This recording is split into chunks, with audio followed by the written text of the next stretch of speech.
Bismillahirrahmanirrahim wa sallallahu ala Sayyidina Muhammadin wa ala alihi wa sahbihi wa sallam. Peace and love. This is Brother Ali. This is the Travelers Podcast. Welcome. We wish you well. We say assalamu alaikum. May you be whole. May you be at peace. May you be complete. If you're new to the Travelers Podcast, you're very welcome here. This podcast really is about the fact that we're co-travelers in the journey of life.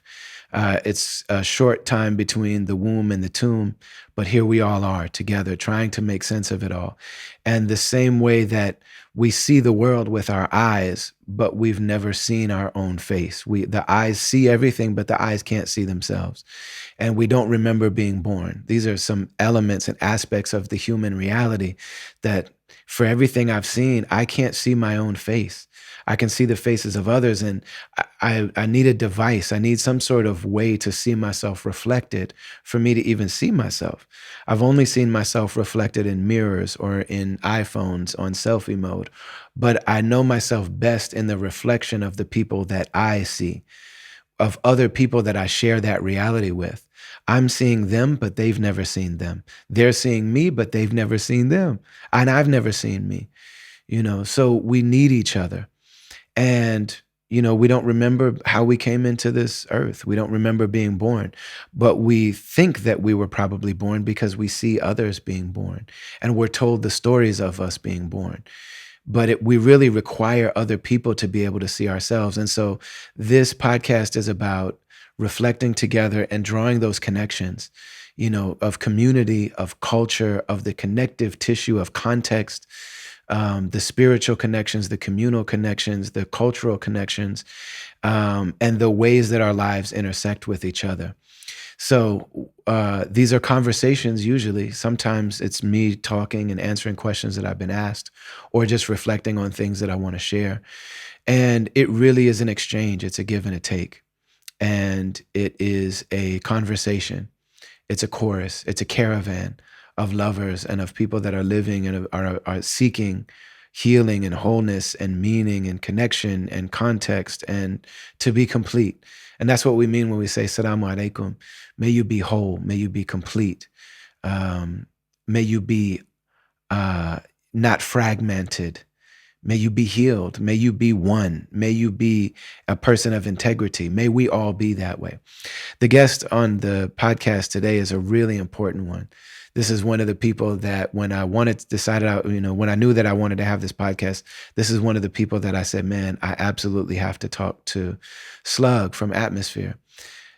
Not only because of who he is to me, and make no mistake, Slug is, I'm not me if it's not for Slug, but also the fact that his, and really them, Atmosphere, the group, which is Slug, the MC, Sean Daly, and Anthony Davis, or Ant, the producer, the two of them, what they've given to the genre, to the culture, to the world, in terms of their own exploration and expression of themselves is extremely special. And it's really unique and it's really singular, but they also come from a community. And that's part of what we'll talk about here. There's going to be 2 of these episodes. I just wrapped up the West Coast leg of the Travelers Tour, the tour where we went on tour doing concerts, but also having these Q&A conversations, for this entire tour, really celebrating the podcast and bringing it to life for people and, doing it live. And the final date of this tour was in Madison, Wisconsin, and it's almost 20 years to the 20-year anniversary of when Slug brought me on tour for the first time, when they released their album called God Loves Ugly. And Brendan, the producer of this podcast, and I went out on tour with them for 60-some shows. And this really marks the beginning of me doing this as a career and as a profession. And, so he has that impact on me. And Madison was the first date of that tour. And Madison is where I ended this tour. Madison is also where I was born. So we did these all over the place. And the audiences were different in each location. The venues were different. Sometimes, the audiences look very different walks of life. Some of them were mostly Muslim. Some of them were mostly, indigenous. Some of them were mostly, this is Madison, Wisconsin, so it's mostly white Midwesterners. And so we had a beautiful conversation. What you can't see, there's some stuff here that I wish we would have captured, but this is recorded in a beautiful theater in downtown Madison called the Majestic Theater. You're not seeing that. During this VIP session, there was around between 50 and 60 people that were in the audience. Unfortunately, you don't see them. And during the times when they asked their questions, they weren't mic'd. We didn't hand them a microphone because the people could just speak and hear each other. So what we do is we boost the audio during that time, but the audio is not great, when you're hearing these questions. But this is just the first of two. So we did this one in person with an audience at the Majestic Theater. And then the conversation that you'll hear in part 2 next week, inshallah, is a conversation that Slug and I continued one-on-one in my hotel room the following morning. And that's a hotel that a lot of us have stayed at, and Atmosphere has stayed at many, many times throughout the years of us touring. And so, this is us really reflecting. And what's really dope, I think, is that the version of Slug, the presence that we get in these conversations is just really reflective of the work that he's done and the reflecting that he's done and the processing that he's done and just sitting with himself and sitting with his reality and becoming, really developed and self-aware and aware of the world around him and aware of his own intention. Just the knowledge and from how familiar he is and how at home he is in his skin in this particular moment is just really evident, and we talk about his journey. On this podcast, we talk to these people that are known for their public work, but my intention with most of them is to not necessarily talk about that work, but really use that work as a portal to the person themselves, to talk about the journey that their heart has been on and what they've learned along the way and the highs and lows and joys and woes of this journey and what it's taught them and the wisdom that they can share with us and the ways that we can see ourselves in their navigating of their own path. And Slug really shows up, I think, ready to do that. You hear him reflecting on different parts of his life. And even as I would say I'm one of his closest friends, and he's certainly one of my closest friends. There are things that I never knew about him that come out in these conversations, things that I never would have imagined about him that come out. And so I'm sharing my observations of him and he's sharing what those things actually meant to him. And so it's just really incredible conversation that I'm very, very grateful for. We're brought to you. We have a new sponsor this week. The sponsors and partners on the podcast are an extension of the podcast. We don't do corporate sponsorships. We do people from our communities and organizations and institutions from our community, people that I know, people that I love and trust and work with, and I'm just happy to be in partnership with. So we have a new sponsorship this week and a new partner this week called Udamentary that I'm really excited to talk to you about. We're also brought to you by Zakat Foundation. We're brought to you by Unity Productions Foundation. And we're brought to you by our teacher, our brother, our healer, Resma Menakem, and his new book, The Quaking of America. So we're very grateful that you're here. I'm going to be quiet now and get to this extremely dope episode with my man Slug from Atmosphere.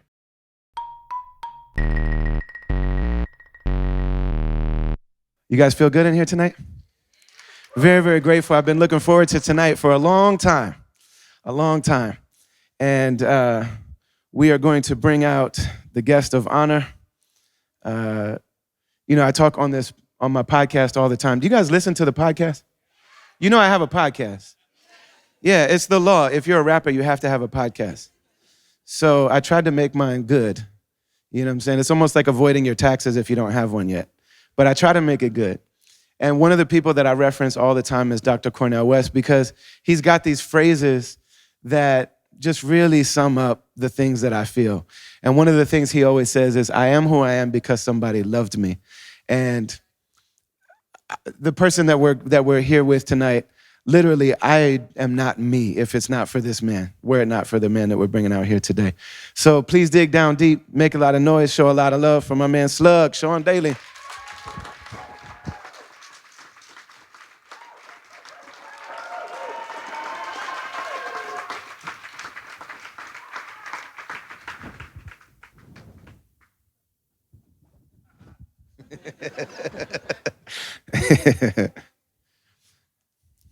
How many rappers does it take to change a light bulb?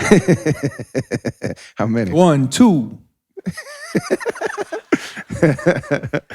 Dope. Thank you so much for being here, brother. Thank you for having me, man. Thank really you, everybody, for having me.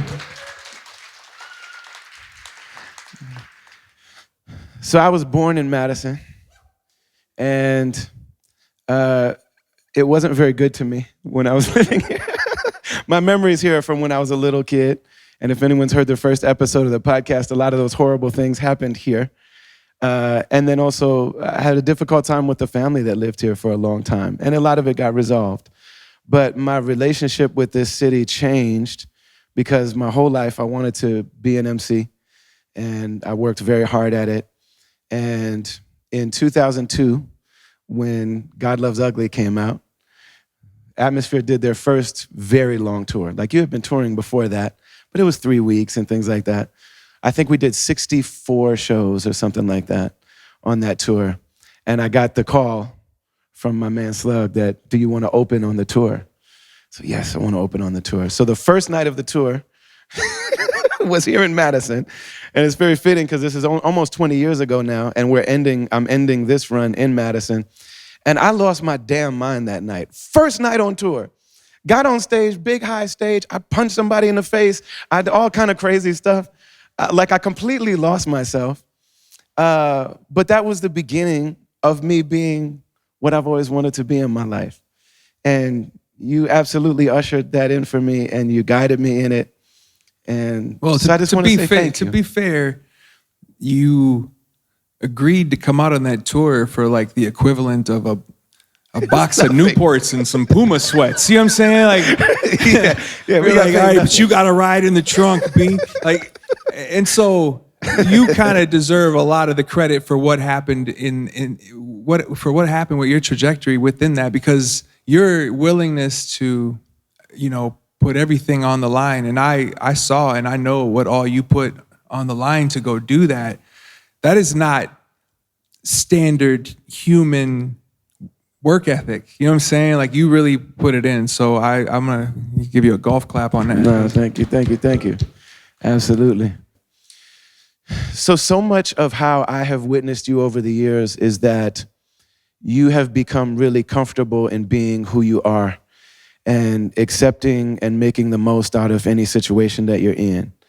And, I was on a plane one time with, I won't say his name, but I was on an airplane one time in coach with somebody that I sat down next to, and I was like, I don't know who this person is, but I'm pretty sure they're famous. And so we're talking, and and he said to me, he could just tell, he's like, so what kind of music do you make? And I was like, oh, I make hip hop music. He was like, yeah, you could just know when somebody's an artist. So we're talking, and who are you, and what band are you in? And so I'm not going to say the name of his band, but it's they're very big. And I was like, damn, you're in coach. And he was like, yeah, so are you. So we got to talking, and he hadn't heard of me, but he had heard of you. And he said, man, I've always loved and respected Atmosphere. Most people think your name is Atmosphere. He was like, man, I've always respected Atmosphere because, man, he created and really curated an entire genre of music. And of all the people that are underground that say that they made the choice to be that way, he's like, I think he might be the only one that's actually telling the truth about that. You know what I'm saying?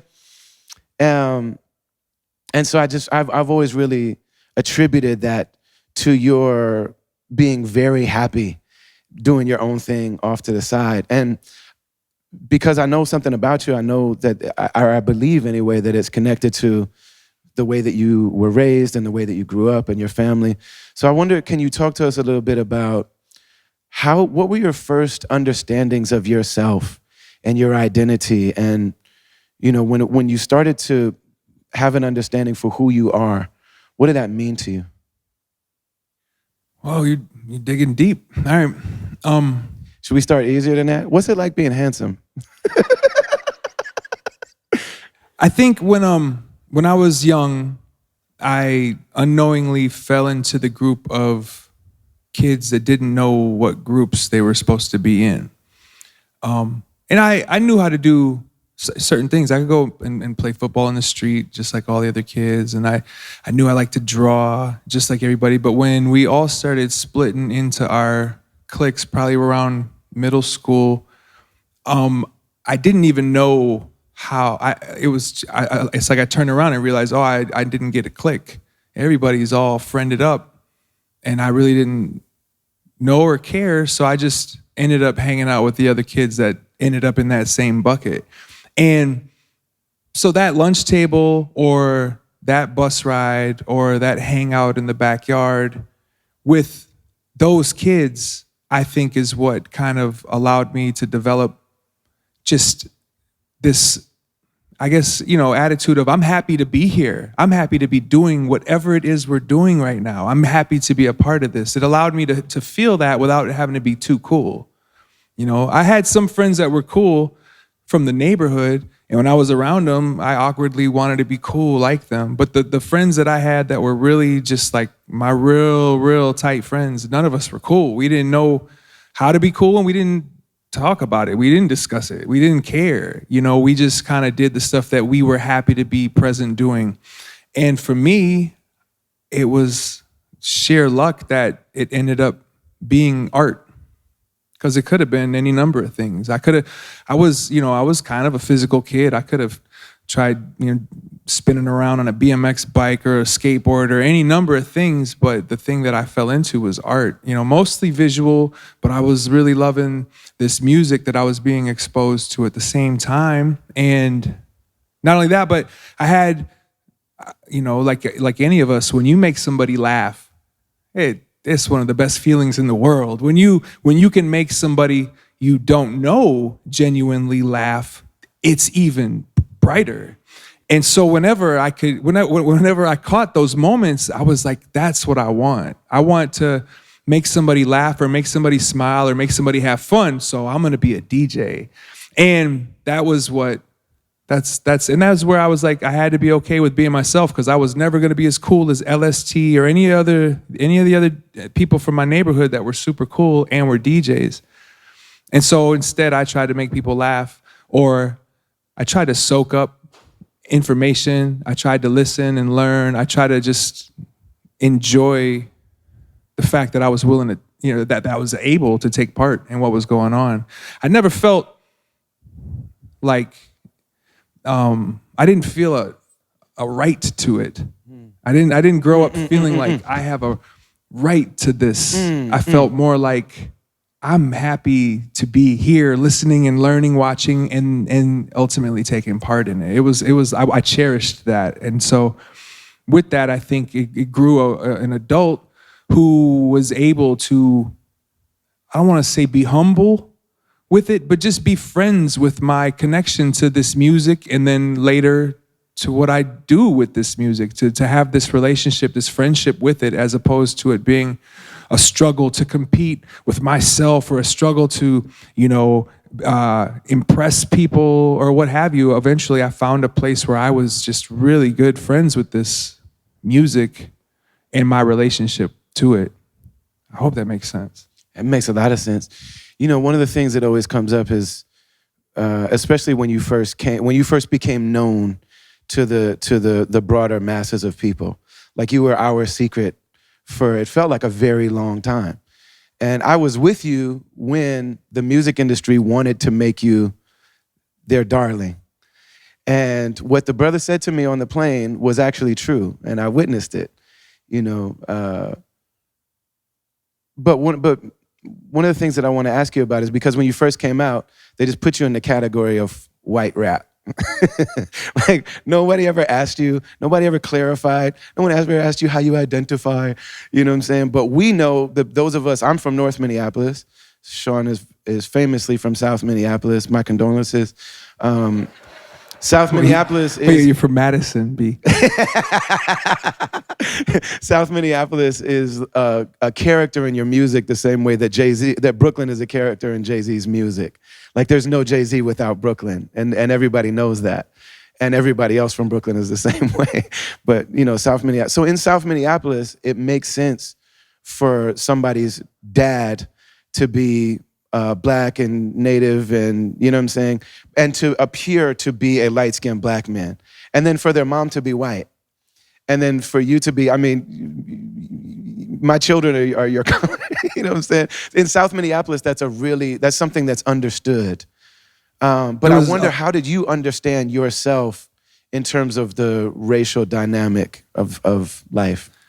As a kid, you just play with the kids the children of your parents' friends. You get put into the party, you play with them so that we can go over here and play with each other. You know what I'm saying? So you're in a room playing with the kids of your parents' friends. And there wasn't no need to, we were all black. That's how it felt. That's the type of families my friends were from. And then in my family, even though my father was, racially mixed and even, racially ambiguous, it was a black household as far as I could tell. I had white friends and I seen how it was different. That's very kind of you. Thank you. and I seen how it was different in white homes, but it's crazy to think about that because my mom is from a white home, Yeah. and my father's mother is white, but just culturally because of where my father grew up, the block he grew up on, the people he grew up with, the fact that his father was black, then I grew up 4 blocks away from the house he grew up in. And so he was a teenager, so I was playing with his teenage friends' children, it just is what that neighborhood kind of was. When I had to really kind of maneuver it, it wasn't until middle school when people were clicking up. It wasn't until high school when it really mattered in the sense of you could see it in a more, intimate sense or a more personal sense. And then, a few more years of life went by and it didn't matter. Everybody was just broke. But once rapping became more of a element of my life, it showed up. And that's what you're referring to. It showed up. They put me in the white rapper box. And I was offended. I had a lot of defensiveness about that. I had a lot of insecurity. I was, you could easily say I had a lot of confusion with race because I didn't have a real look at everything that was going on. I've heard of something like this myself. I was behind certain curtains that didn't give me the opportunity to even really see the things that I started to open my eyes to later in life. And, I guess there was a movie where, I remember MC Search looking at the police like, how come you're not taking me away? And in that scene, Bamboozled, yeah, Spike Lee joint. In that scene, it summed up something for me that I had never even considered to try to articulate to people or what have you. But the fact was, when the cops showed up, I was white. And that was something that, until that, I felt that in high school, but I just never knew exactly how to articulate that. And then when I seen that scene, I was like, okay, so I gotta make sure when I'm rapping, I want to make sure to impress upon my audience or my fans or the people who care enough to listen where I come from and what kind of experience I have had. And I'm not from the streets, even though I grew up near the streets, you know what I'm saying? But I didn't live a certain lifestyle, but however, I was connected to that lifestyle. I don't want you to put me in this other box because I just happen to rap the way I rap. But if you really climb inside of who I am, you're gonna find out that I might not be the box that you, what I didn't realize is that the box really wasn't about me. And I didn't need to be so insecure or defensive. The box was about y'all.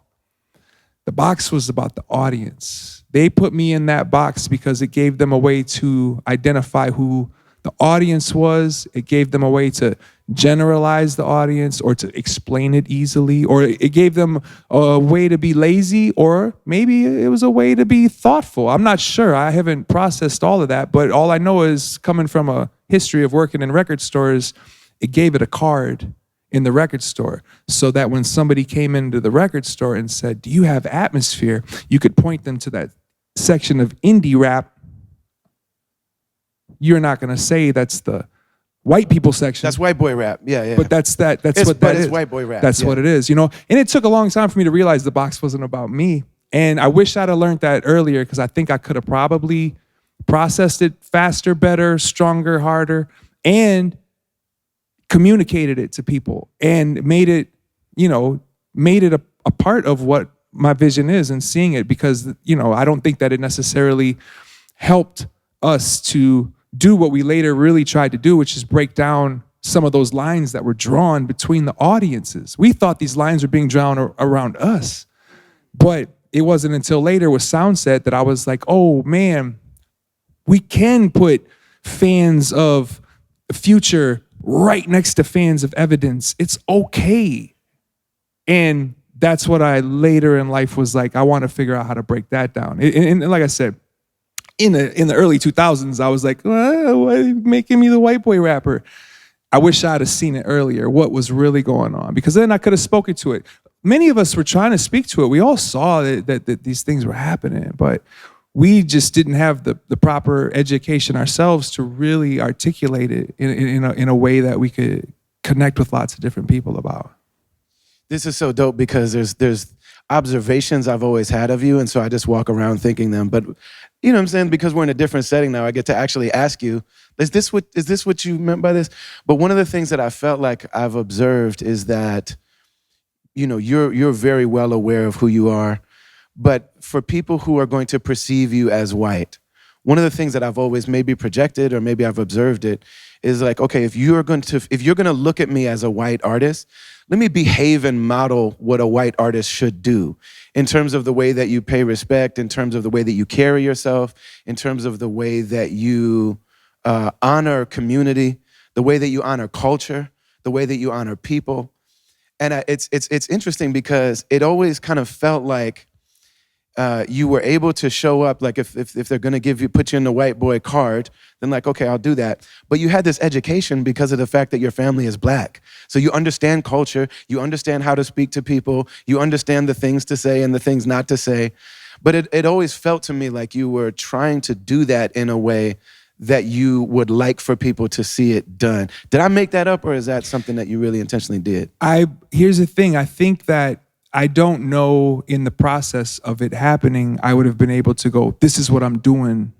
I think I was just doing the things that felt correct. And there was intentionality in some aspects of it, but other parts of it were still wrapped up in my own racial confusion, as well as my own life confusion as a young adult with a child who's now touring and has suddenly received some resources or some privileges or some power in that world. Like, I had to feel my way through a lot of, one of the things that I've learned about myself is, and this is kind of a left turn, but it's not, is love language. You know what I'm saying?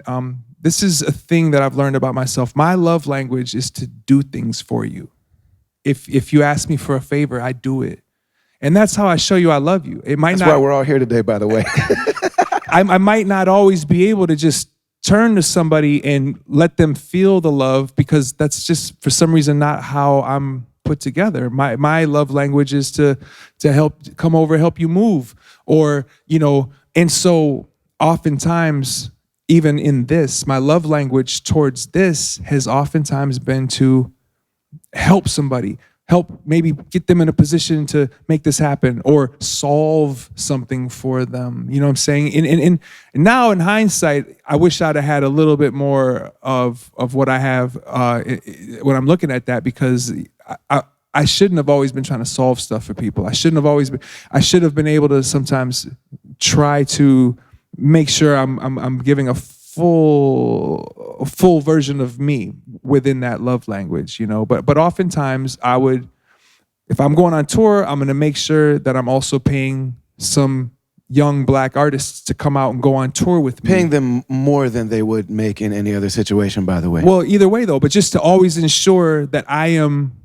showing my love to this culture, showing my love to this space and this and this music, and showing it back, giving it back to the people who created this music. You feel me? And so my love language was to do things for you. You know what I'm saying? To you know, and so I do think the intentionality was there, even though I might not have been able to articulate it at the time. If we would have sat and chopped it up and talked about it, we probably would have got to it.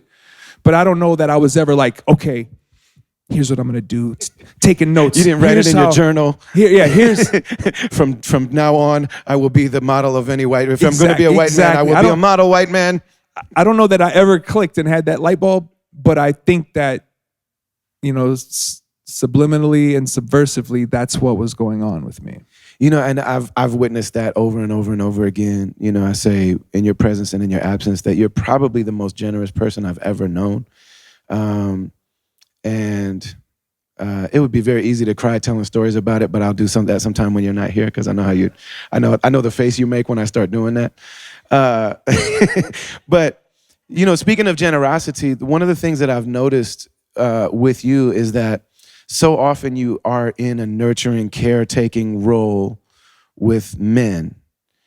And I wanted to know, another perception that I've always had is that because of the fact that your parents split up at some point and you're the elder brother, and you know, with your two brothers, and I know both your brothers very well. I actually, when I left my first wife and got out of my first marriage, I actually moved into Slug's childhood home, and I slept in one of the one of the rooms in his childhood home because his brother had bought the house. So I'm really, you know, well acquainted with your brothers, and I wonder how much did you, being the big brother in a house where your dad was around but he wasn't in the house, how much of you being the big brother really kind of primed you and fostered this nurturing kind of leader? Because you're an alpha leader, but not in the way that a lot of men are. You never give other people directions, and you really do it by love and service and kindness and things like that. And then people come to you and ask you for things.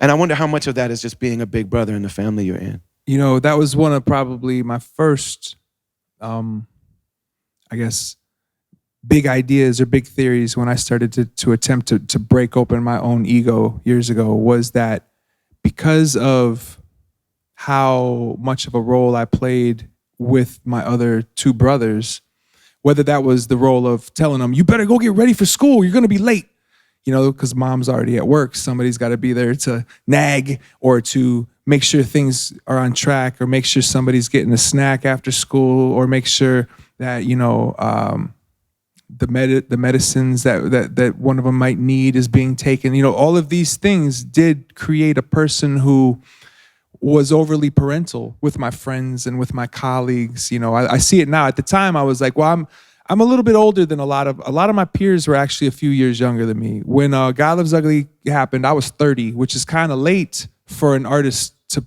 break. And most of my friends were 25 and under.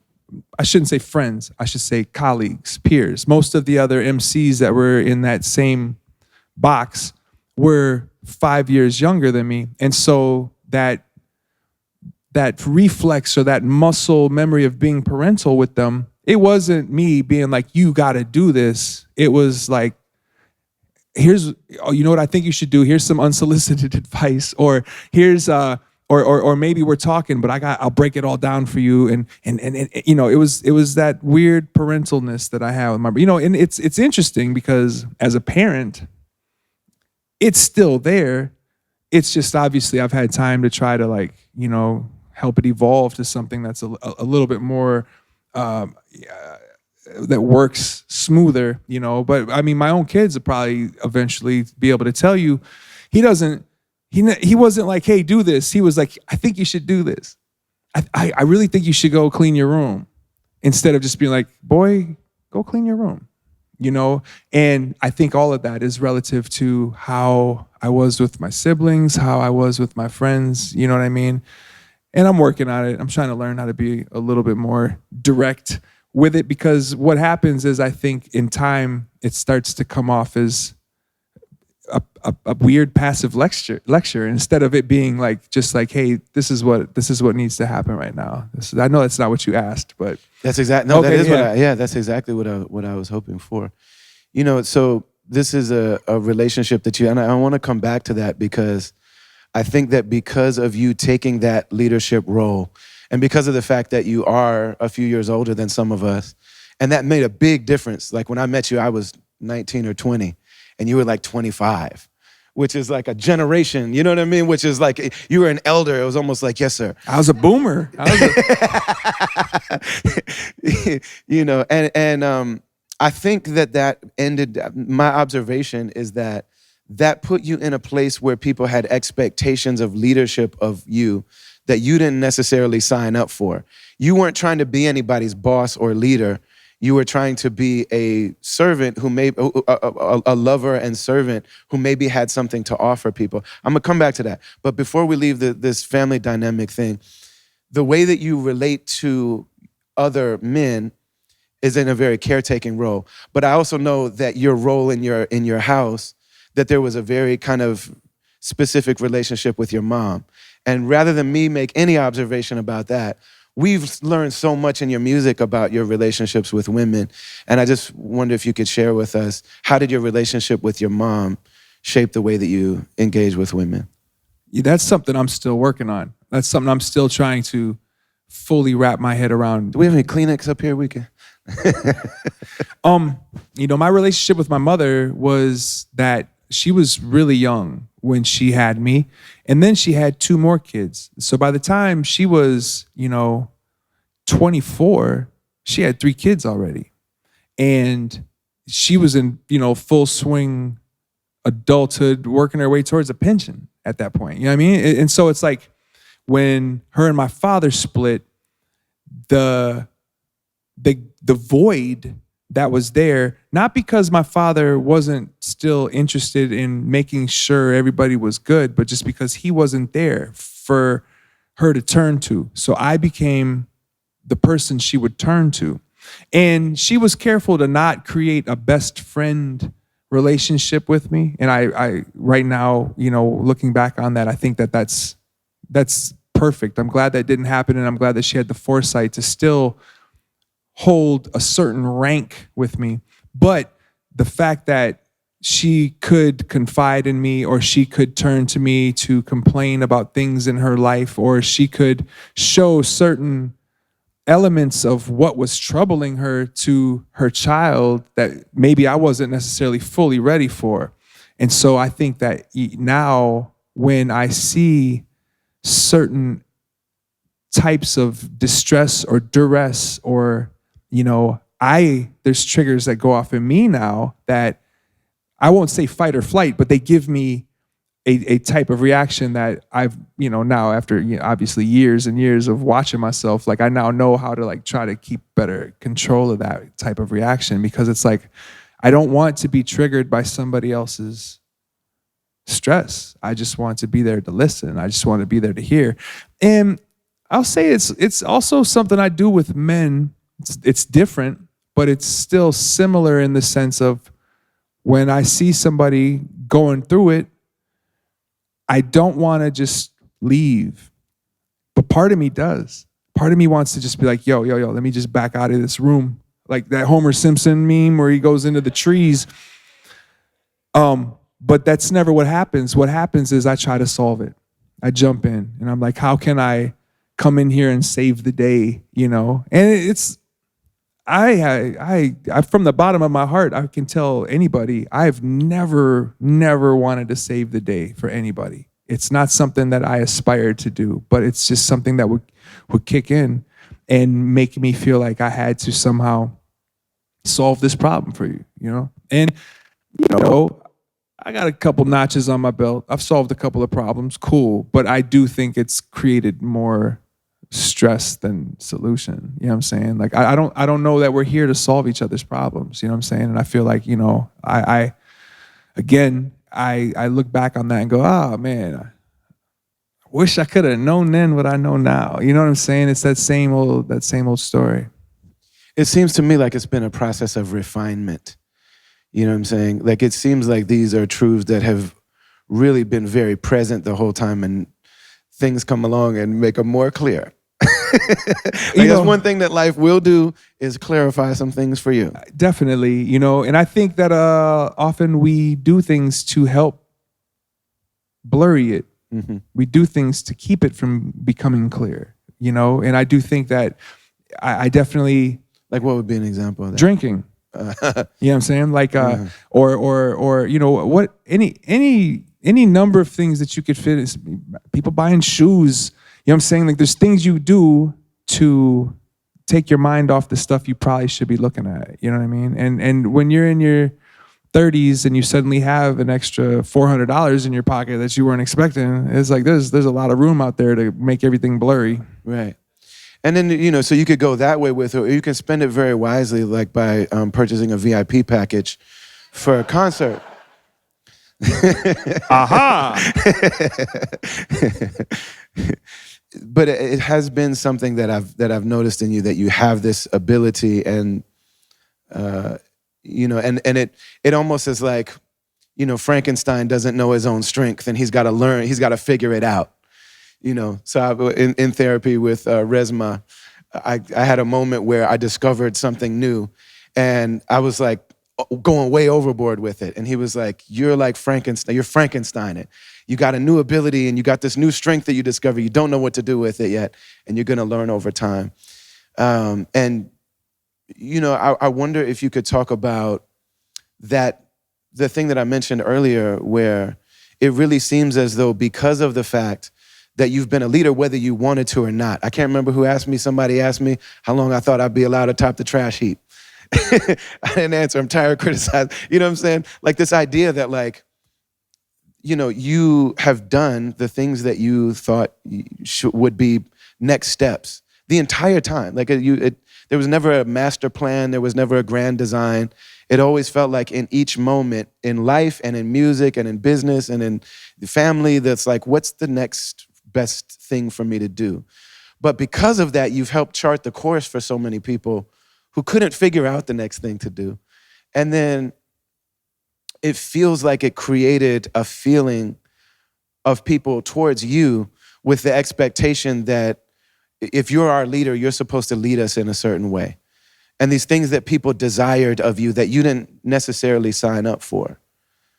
Does that make sense? And I wonder if you could speak to that a little bit. That does make sense. And because I did. And I didn't realize until years later, and we've had this conversation, but there are things that I expected of you that you never, that would never communicate it. But just because you were always in a leadership role and I always looked up to you so much, there are expectations that I had to really eventually look at myself with. The thing that I would point at with this is that, right now, all these realities are existing simultaneously at the same time. And yours and mine, it intersected often. Like our Venn diagram got a lot of whatever that middle color is, and even within that, our realities were always very different. So I never was a leader. I never was like, let me go lead. I never was like, and it wasn't even like, how does it feel to be given that when you didn't ask for it? Because as far as I'm concerned, I'm still not a leader. I'm not here for that. I haven't been given that. And when people give it to me, I mean, that's their reality. But if I didn't grab it and run with it, then that's not my reality. That's not what I was here for. Now, what I am is a listener, or I'm somebody who will try to give you guidance if you ask for it. Sometimes I'll try to give it to you even if you didn't ask for it, but it's in the form of opinion. It's never in the form of, well, this is what you need to do. To this day, I have artists who reach out and say, what am I supposed to do? How am I supposed to make this pop? How am I supposed to make this happen?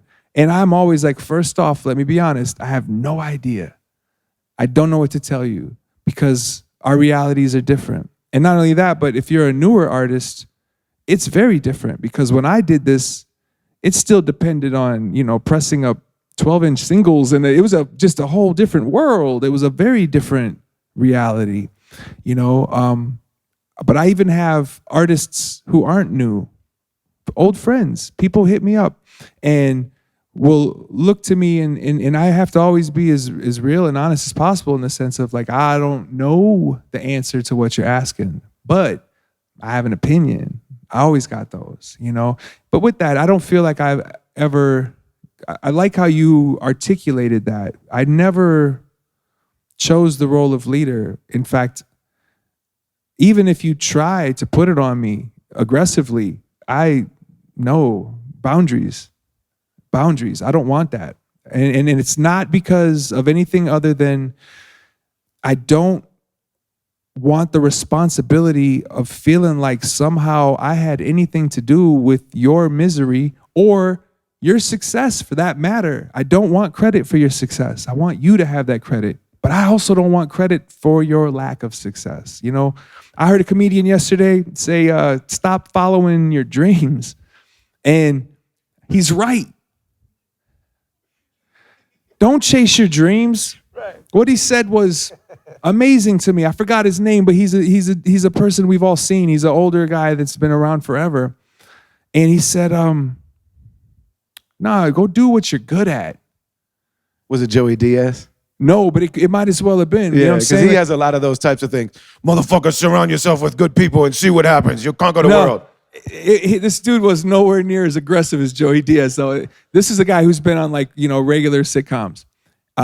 Old school guy. I can't remember his name, but it don't matter. But he was like, do what you're good at. If you're good at math, go do that. Because then you can make some money and then you can go buy some studio time.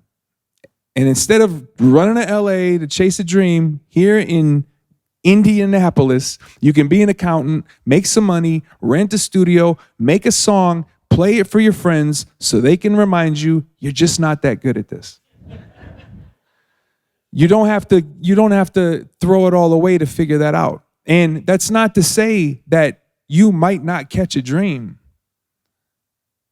But it's to say that you have whole economies based on people whose dreams are dying in cities like Los Angeles and Nashville and all of this. It's like you could have had a really good life and made this music thing something you love to do, as opposed to, and he's speaking from the world of comedy, but I can't imagine it's that different for a stand-up. Instead of being like the many people we know who love this music, but they don't love their life right now. They're not loving their life. Absolutely. And I know you well enough to know. So Bill Withers had, got that his first record had hits on it. You know what I'm saying? But T.I. would say that sound said, we got hits. T.I. went hella over at Soundset one time. He was way over his time. And they kept telling his DJ, this has to be the last song. At a festival, you can't do that. This has to be the last song. And they'd be like, okay. And then he'd just play the next one. And they'd be like, yo, Tip, they're trying to stop us. No, shorty, we got hits. So Atmosphere goes on after him, Slug goes on after him, and every song in between, Sean just goes, we got hits. And then, yeah, amazing. And then his tattooed hands and like all of this, super dope. And the crowd is responding just as much to those as to T.I.'s joints. But that should be an album title. We got hits. We got hits.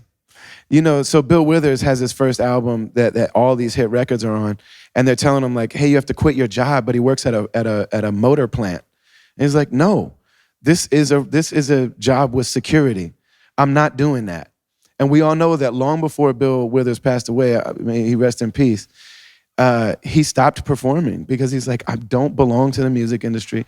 I know you well enough to know that you worked at record shops and drove trucks well into when many people would have quit their jobs. And I also know you well enough to know that somewhere in your mind, you think this is going to be over in 6 months and you'll be right back to driving trucks. And you're totally fine with that. People think I'm joking when I make that joke. You are not joking. Like that's a very real thing for you. I know that every major move you've made in your life is like, okay, music's probably done in 6 months. Atmosphere is probably not a thing to people anymore. So if I'm driving trucks, can I still afford this house? Let me go get my Class A driver's license. Be ready.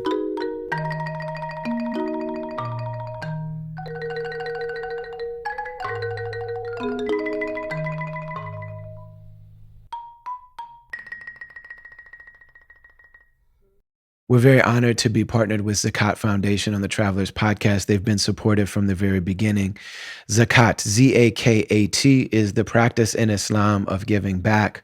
We believe it to be something that purifies our money. The reality is that if you do business in the world, the reality of money, the reality of business is that as much as we try to keep pure intentions with the business we do, we want to feel good about where our money comes from. But the reality is that our money is not going to be pure, and it's going to have some pain, and that rubs up against it. There's going to be some exploitation tied to the money that we take in. There's no way around it. And so, what the Muslims believe is that when we give back, when we share, when we give, when we invest in the betterment and the dignity of human beings, it does something on a soul level, but it also does something to the reality of our income and of our provision. And so Zakat Foundation has amazing projects all over the world, everywhere where human beings are. And they serve humanity in a variety of ways. Like whatever the need is in a particular region, Zakat Foundation is there trying to do that work and do it with dignity and do it with excellence and do it with quality control and do it in ways that are involved with the people, that aren't just transactional about, throwing money at a problem, but really engaging the people and working with them and building with them and trusting them to know the best way to solve the problems that they've experienced. And so Zakat Foundation also has people on the ground wherever they are, ensuring that these things are done well. So follow them online, Zakat US, Z-A-K-A-T US, and also hit them up on their website, Zakat Foundation. Among their programs, one of the ones that really speaks to me the most is their work to support orphans. And they do that work in really amazing ways. We've talked about it a lot on this podcast. But, everybody, if we really look at our situation, everybody has something to share. Everybody has something to give. So literally for $5, you can provide somebody a hot meal in places where they need it. For small donations, you can provide people with clean water where they don't have it. For $50 a month, you can support an orphan and their education and everything that goes into making sure that people have the opportunities in life to live full lives. So Zakat Foundation is a group that we're really honored to be partnered with, and we encourage you to go and check them out and consider giving with Zakat Foundation. It's really important to us in everything that we do that we be independent. It's one of the themes that runs through, independent music and independent thought and independent culture. And what we mean by that is that we, as much as possible, strive to not make our decisions based on corporate interest, because corporations are there with the one express purpose and intention of making money.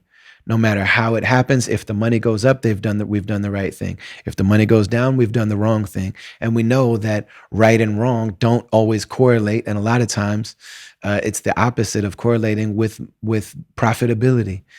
And so, people whose expressed purpose is just to make as much money as possible, that's we don't want to be beholden to that.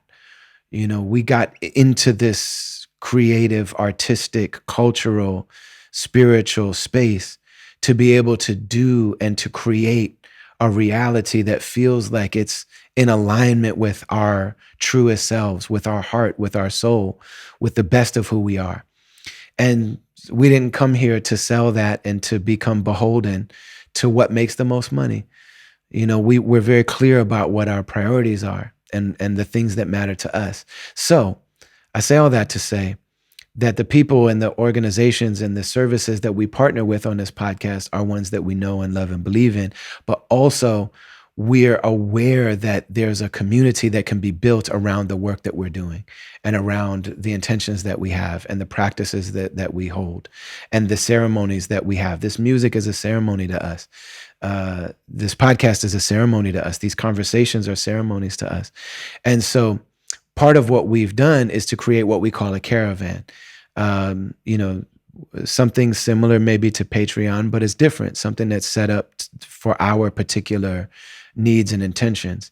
So if you head to brotherali.com and go to the section called Join, you'll see that there's a number of ways to support what we're doing, to keep it independent, but also to create and foster community with the other people that are uniting around the intentions, the message, the purpose of what we're doing. The highest level, the lowest level is $5 a month. And for that, you get the podcast early. You get it without these ads. You know what I'm saying? And, you know, you're tied in with a group of people that are tapping into that energy early. There's another tier for $25. You know, there's another level of engagement where you get that stuff early. You also get an oral history of my first demo tape, the origins of my career. You get that delivered right away. And then you also get digital gift boxes, things that we give in that community to people that we don't put in public, you know, things that in the context of that caravan, of that community are received with the intention that we offer them. And then there's a third level, a third tier, where people are really in community with each other. We have a private Slack channel where almost daily, like we're updating each other on what's going on in our lives. And there are people in that group that are fostering a connection and a bond between us, that these are people that might not know each other otherwise. And I don't want to go into the details of people's lives, but I'm telling you that these are people that like, they're caring about each other, listening and learning from each other, connecting with each other, wishing each other well, praying for each other, people that would not know each other if it wasn't for coming together and bonding and connecting around the intention of this music. So head to brotherali.com and go to the section called Join and check out the caravan. And we hope to see you there. And we appreciate your support.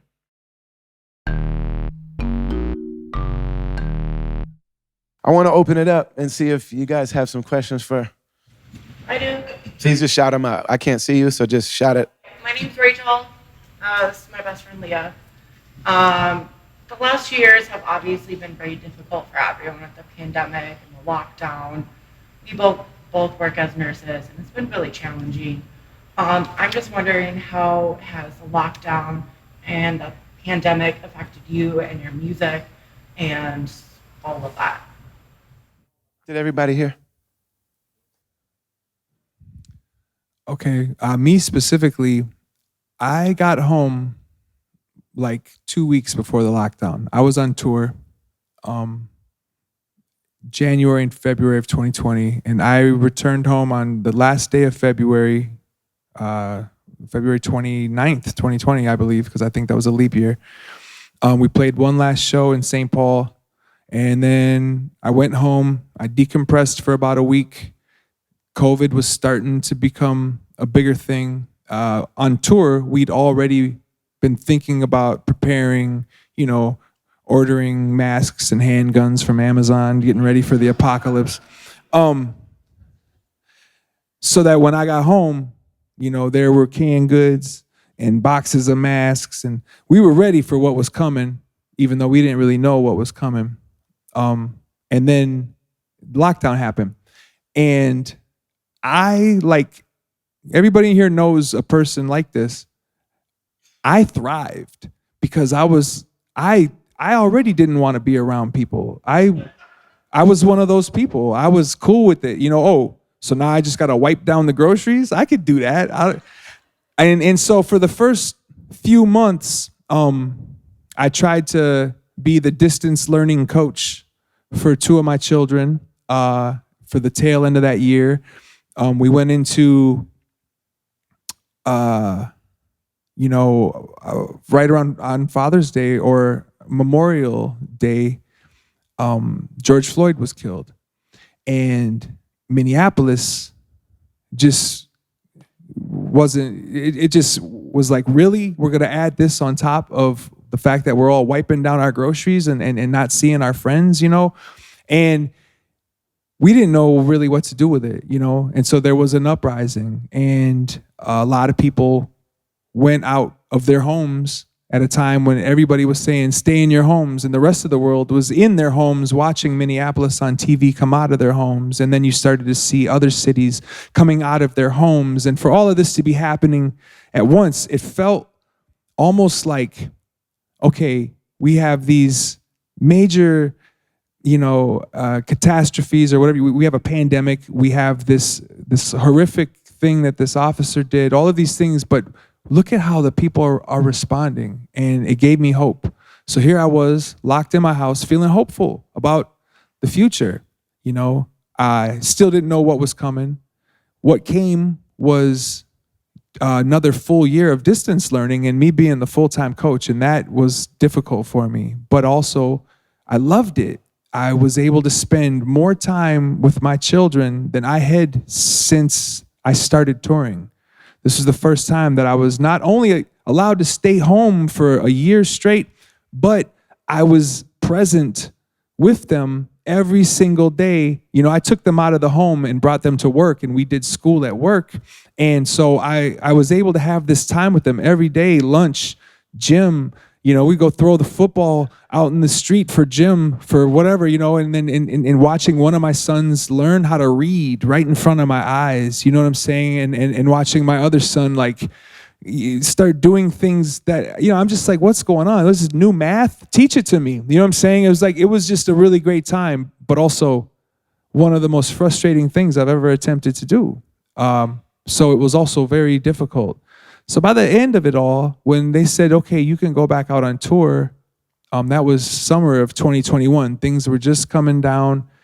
I didn't even know what to do. I didn't know if I was supposed to run to it screaming with open arms, or if I was supposed to turn it down and say no. We took the tour and it felt like we were threading a needle. We were being chased by the Delta variant the whole way through this tour, and it worked out good. There was, as far as we know, no super spreading moments. Everybody on the tour stayed safe.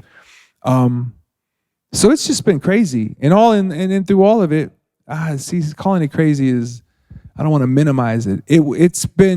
We are having a time. I am having a time. This has been quite a time. And I would not give it back, but I would go back and alter it. Like the few things, if I could, I would try to be less frustrated during the distance learning with my kids. And maybe I would have we went on our field trips on Fridays or something, just take them out of the whole environment, because I spent a whole year with them and I look back on it and go, well, damn, we went and got donuts a couple times, you know what I'm saying? But we could have went out to up north to where all the agates are in the agate mines and dug for rocks, or we could have went out to the Waconia sculpture gardens on Fridays and had lunch out there, or just kicked it, because really school, really, was it that important? You know what I'm saying? It's like, these kids are doing fine. You know what I mean? We'd have been fine. I look back at little things like that and just go, if I only knew, this is an ongoing theme in my life, if I could have just been a little bit more, if I would have just looked at things in bigger, more open context and just really nailed it. I'm really trying to live my best life, and I feel like I just keep coming close to it. But there's always something stressing me the fuck out, nonstop.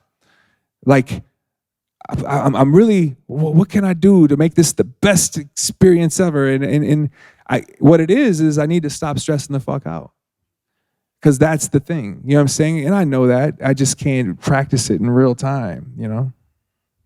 I guess I made a lot of music. If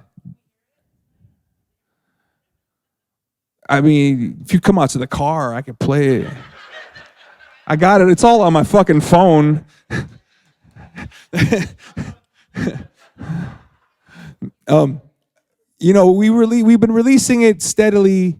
I've put out more music in the last 2 years than I normally do. Usually we do a record every 2 to 3 years, and we've been kind of dropping them off about once a year since all this started, because I've had the time to really sit and focus. I don't like to write when I'm traveling because I don't like what happens to the writing. It starts to get a little too insular, and it's just not what I like. So I like to write when I'm not traveling. So all of the time I've had off of traveling has enabled me to write a lot. And just with everything going on, I've been able to really like open my mind about what to write about, at the same time, I think that maybe my writing is becoming like a lot more abstract or a lot more stream of consciousness. I don't know if that's good or bad, but I'm having the time of my life with it. Like I've been having so much fun making music with Anthony these last couple of years that, I just wish people still bought CDs. Yeah. Hey, I appreciate you. Like every CD you buy allows me another box of strawberries. The good ones too, like the organic ones that go bad in 3 days. Soak them in water. Soak them in water? Put them in a mason jar and put them in water. And then they won't get all hairy and furry. Mason jar, water. I just cut off the fur. I just like, well, let me just sculpt this strawberry. He's shaving strawberries. Yeah, man. You put a little soul patch on a strawberry. Look at that little strawberry. Do we have any other questions for Slug? Yeah, I think like all of us, I grew up on Beastie Boys as a big influence. And I remember when when I was younger, probably 99 or whatever, they apologized for their earlier misogynistic lyrics. Is there any lyrics now, looking back, that you guys did that make you cringe kind of? Thank you very much for coming out tonight. We appreciate you.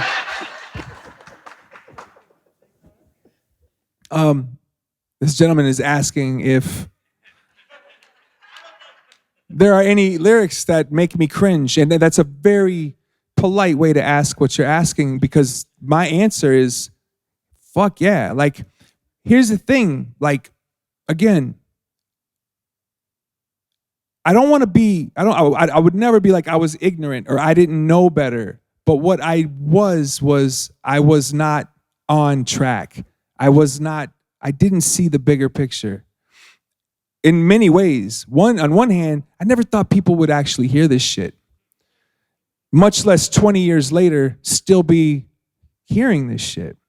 And so I wasn't as intentional with what I said. And that's across the board. That's with all of my old music. There's not a single song that I made, pre-2010 that I couldn't point at and go, do you see what I said right there? But there are definitely specific things that I've said that are, hurtful, that I would never say that now. I hear it now. I change the lyrics live, and I've been doing that for a long time. Like I started catching on kind of early mostly when I seen how people were taking my words and using them. That was the first sign that I was like, yo, some of this shit that I'm saying, they're not getting it. The tongue-in-cheek side that I thought I was putting in there or what have you. And these aren't excuses. These are all my, I'm being accountable for, these are all my mistakes for not being able to go, oh, you know what? I got to be a little bit more intentional about what I'm putting into these people's mouths,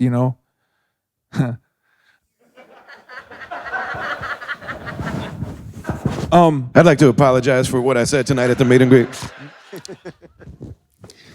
But yes, and it's crazy because I know how to see it and make sense of it. But I realize that there's people that won't. And because of how art lives, this is something that I should have to answer to whenever anybody feels like asking, because that's kind of part of the game. And that's not me being a leader, but that's more so me just being human and being like, yo, like, yeah, I said that there. There's a song that me and him do that I got a couple of lines that I'm like, I won't never say anything like that again. In fact, and there's been times online back when I used to kind of juxtapose and move around with people in the comments and whatnot. There's been times where I've answered to this online too, just to make sure other people see that answer. Funny enough, that's one of the reasons why I stopped even talking to people online, though, is because I've caught myself oftentimes going, okay, I'm going to respond to you, but since I know everybody's looking, I'm going to give you this response, and realizing that's not real. That's me still being this this other thing, being super conscious of the public side of what I do, you know, and that ultimately is what I want to break free from, because that's the thing that I fear the most, is that public shit. And so how do I break free from that? How can I, as you say, be exactly who I am all the time? One of those things is to be just a little bit more intentional about what I even allow myself to like discuss and wear, and you know, and just that's why I got off Twitter. I don't do Twitter no more for that reason specifically, was because it was like, yo, like, what are we arguing about? You're super mad right now. And over here on Instagram, you're like, look at my mocha. Like, what are you doing? You know what I'm saying? Like, I just was having a hard time with it because it was all so hyper intentional, you know, everything. So I have no idea if that answers your question.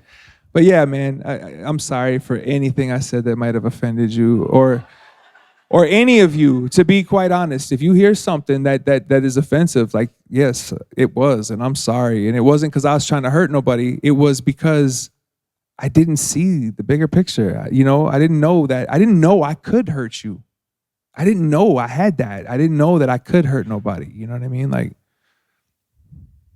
You know, I want to point out too that, you know, you say, I didn't do that to be a leader. But you also did a lot of those things without having been called out to do them. You know what I mean? There are people that get called out, and I mean, there were articles written about the Beastie Boys while they were making their music. And LL Cool J went on tour with them, or went on tour right after them, and basically said like, okay, so we let these white dudes in hip hop and they're just wilding and they're making it difficult for the rest of us. You know what I mean? So they had critique the entire time that they were doing what they're doing. And I think there is something to be said for someone who just from their own personal reflection has that growth.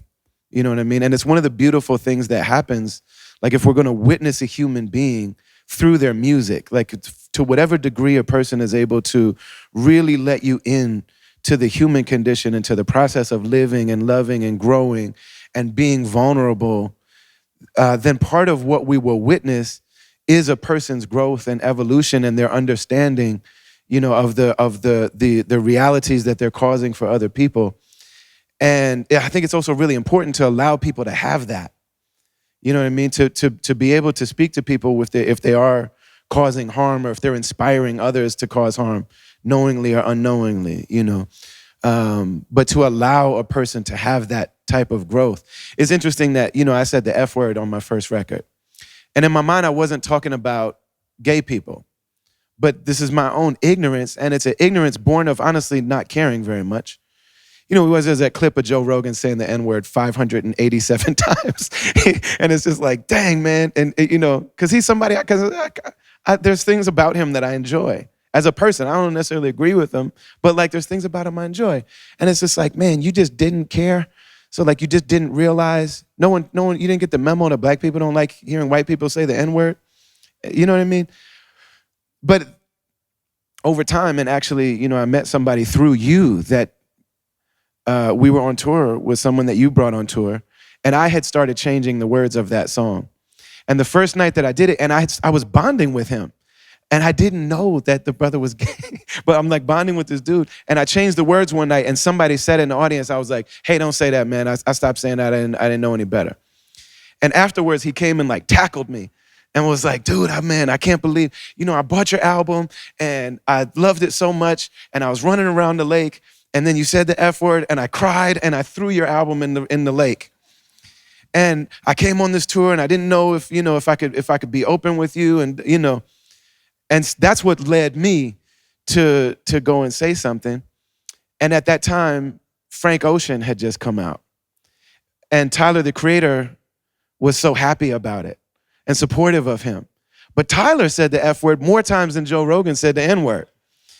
And so people were trying to throw Tyler away. And so I wrote this thing for Huffington Post that was like, yo, I, you know, have had this experience. And there's like a dual message, like, Tyler, you got to realize, man, the words that you say affect people. And I saw him later and he was like, yeah, I read that shit. Fuck, I read that. I was like, man, I mean, but I also said, like, man, Tyler's like 19 years old. You know what I mean? Like, give him a minute. I'm a person that's now being asked to write for the Huffington Post. And this is 8 years after I said what I said. Like, give him a minute. Like, let him grow up. Let him learn. You know what I'm saying? So the fact that a human, that we can witness a human being make mistakes, that when you hear them, it's just like, my God, if I could do anything, I would go back and change that. You know, and then hopefully see that growth in a human being is a really beautiful thing. You know, you said something that, and I love that you said it, because I just never thought to say it, but it really resonates with me. You said, you basically said, I was lazy. When I said some of the things that I said on some of the earlier records, it was a form of ignorance, but it wasn't the type of ignorance that doesn't realize that words hurt, but it was the type of ignorance that just didn't consider that this is gonna possibly hurt somebody. And I was too lazy to just figure out some other shit to say right there, you know? Especially when that laziness was the wave at the time. There was, you know, we all said things, sometimes some artists did it even to be shocking, but if you were to call them out on that now, they'd be like, fam, you know, you're right. And I don't know what the hell was in me at the time. You know, it was art. I was trying to make art, and that art was trying to be shocking, and et cetera, et cetera. You know, it's an interesting thing, because we're living in an era right now where we are all a lot more aware of each other and aware of what, you know, hey man, I don't even know you. I don't want to hurt you. I don't want to hurt your feelings. And so I'm going to be careful, and I'm going to choose my words intentionally to not hurt anybody's feelings. And I hope that doesn't hurt your feelings. I hope it doesn't hurt your feelings that I'm going to, because we're public, just like my comments on the internet or in message boards or on Twitter. I hope it doesn't hurt your feelings that I might hold back, or I might tiptoe.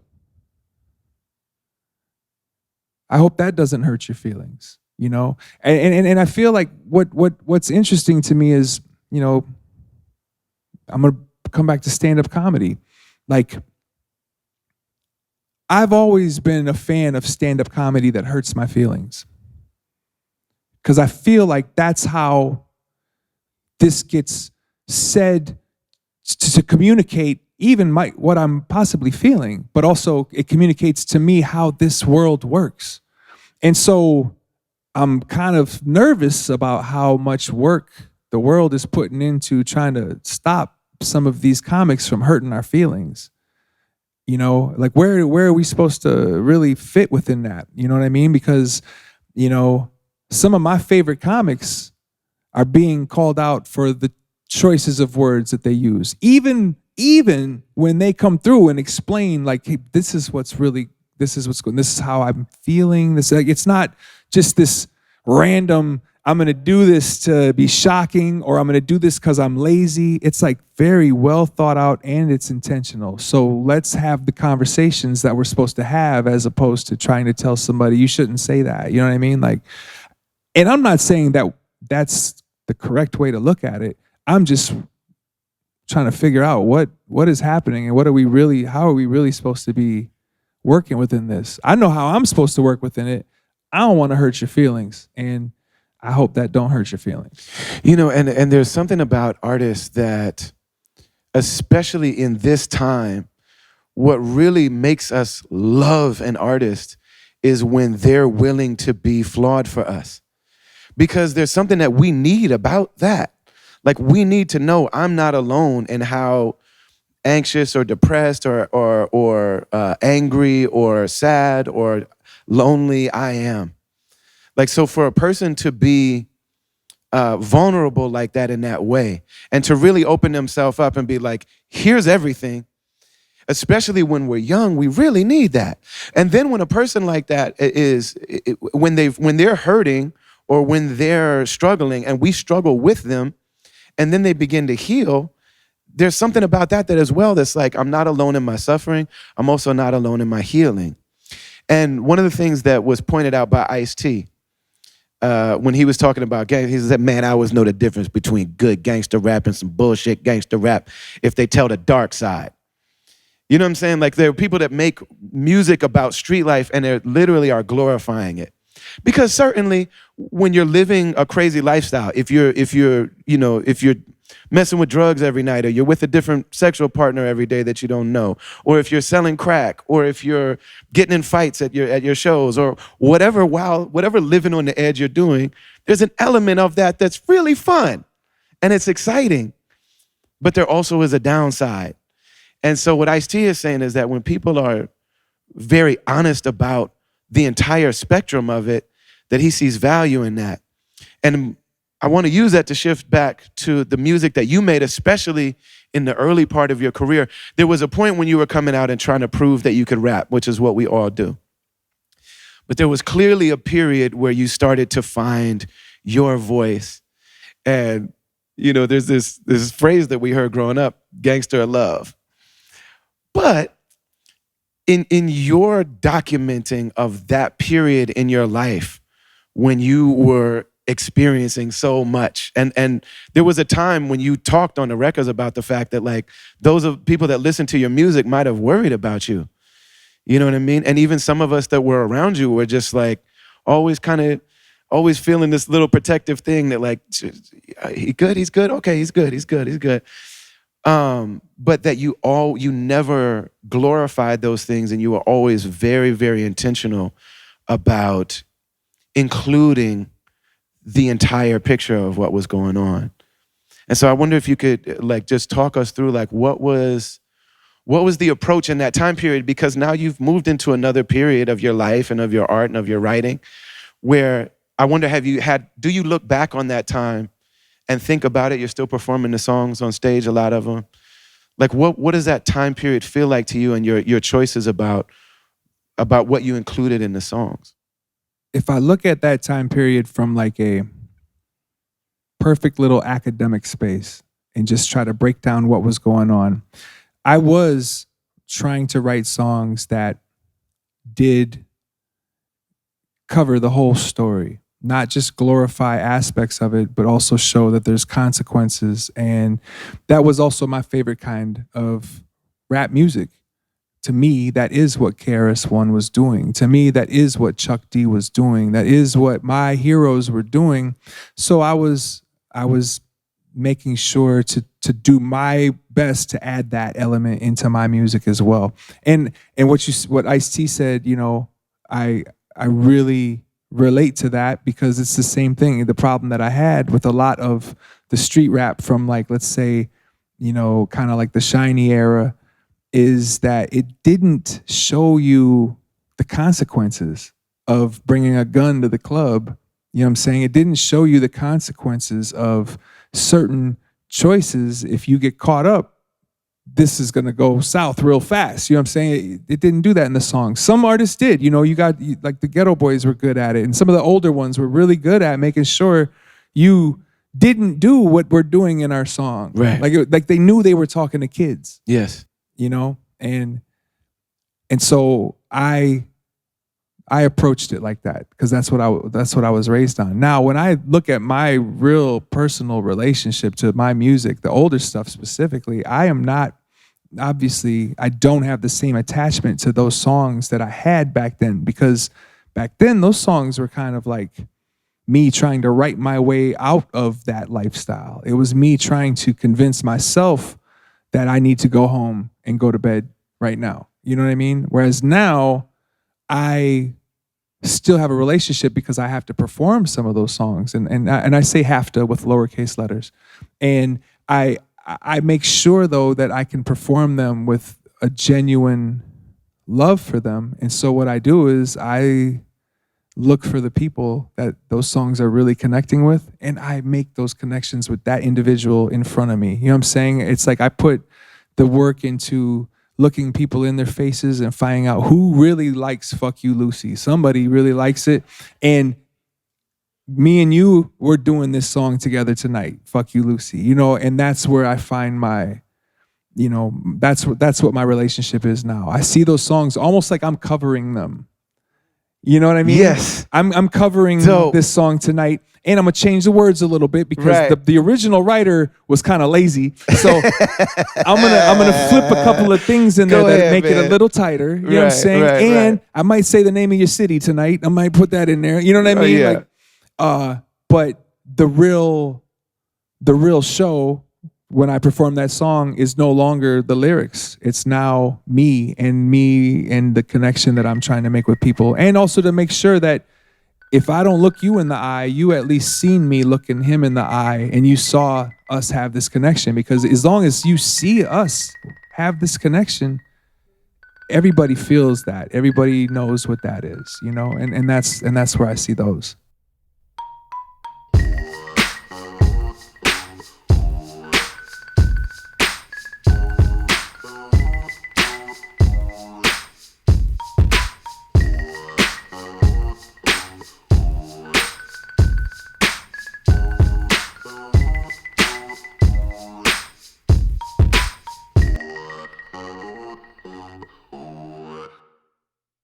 Udimentary, OUD, oud, is it's a type of wood that exists in the world of aromatherapy. Some people call it aromatherapy. People are becoming more and more aware of this reality that, bringing certain things from the natural world into spaces to purify them, to clear them of bad energy and to fill them with good intention. This is something that people that are connected to nature have practiced for generations since the beginning. And so it's become very common now to burn sage. And I believe in that. And I believe that it should be done, ideally it would be done with connection to elders and healers that are embodied inheritors of that tradition. So yeah, you can go online and you can buy some sage and you can burn it in your house. And there are properties there. I believe in that. You don't have to believe in it, but I do. But it's even better if we learn and are gifted this practice from people who understand it and understand what it means, and who are connected to that practice throughout time. So people burn sage. People burn Palo Santo, which is has those properties as well. And those things are dope. There is a reality, and there's a type of wood called aloes wood that's called oud in the tradition that it comes from. This is a particular type of wood. It's a particular tree that grows mostly in Southeast Asia, in Cambodia, in Thailand, in Malaysia, and it's a tree that gets infected with a type of fungus. And that fungus could kill it, but it naturally develops antibodies to fight off that fungus and to heal the tree. And those antibodies are what give it this amazing smell, this amazing scent. And so it can be distilled into oil. And there are people that know, especially Muslims, like we love to wear oil. We don't like to have alcohol on our bodies or on our clothes. We don't like to pray with that alcohol on us. And so we use oils, and everybody that's been around Muslims know that we use oils. Most people have smelled very cheap, watered down oils. Most people have smelled like really, I'm sorry to say it, but like low quality oils. When you smell pure oud oil, it's almost challenging to your senses, but it also has this really deep, woodsy, funky kind of smell that does something to the system that is really deeply healing. It also is energizing. It also is challenging. Some people say that oud is the wine of the Muslims because Muslims love it so much, and it can be really expensive. So it can be distilled into oil. It can also be burned. In the wood itself, if it's burned over a coal, creates this scent that I wish there was a way for me to express to you. It's different. When people say that something hits different, aloes wood, oud hits different when it's burned, and the smell is so pungent and so thick and so true that it soaks into the room, into the space, into your clothes, into your skin. If you put oud oil on your skin, you will smell it for days. And I usually oil myself, and when I go into to be with people. And there's been times where people will say to me, like, will just yell out to me. Strangers will be like, "You smell like heaven." You know what I'm saying? Because this oil is just, it has properties and it's been preserved. Um, and there's a lot of fake oil and a lot of fake oud out there in the world. Udamentary is a company that was founded by people that I know and love.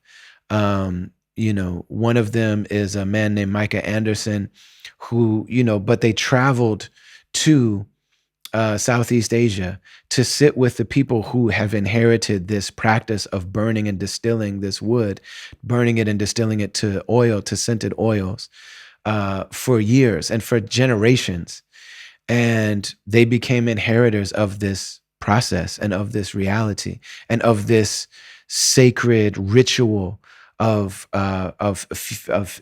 scenting and perfuming ourselves and our spaces.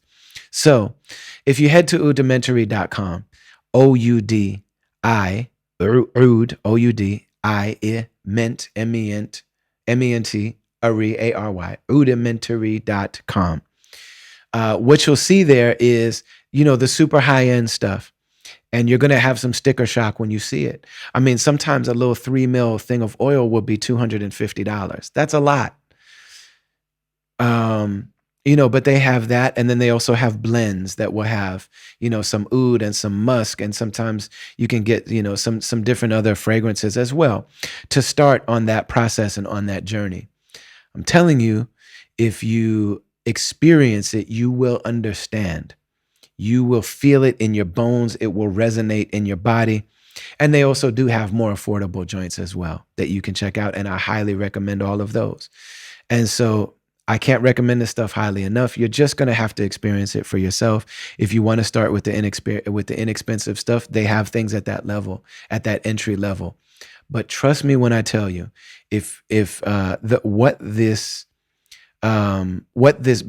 burnables do, the wood, what the oil does in terms of making something mundane become sacred, of really helping bring intention to life. Man, I wish there was a way for me to just like hold my wrist up to the and for you to smell it. But ask anybody that's hugged someone, you know what I mean, that wears oud oil, and they will tell you it literally can change your state.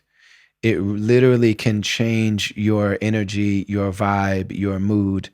If you've experienced burning incense or burning Palo Santo or burning sage, this is the type of experience that we're talking about.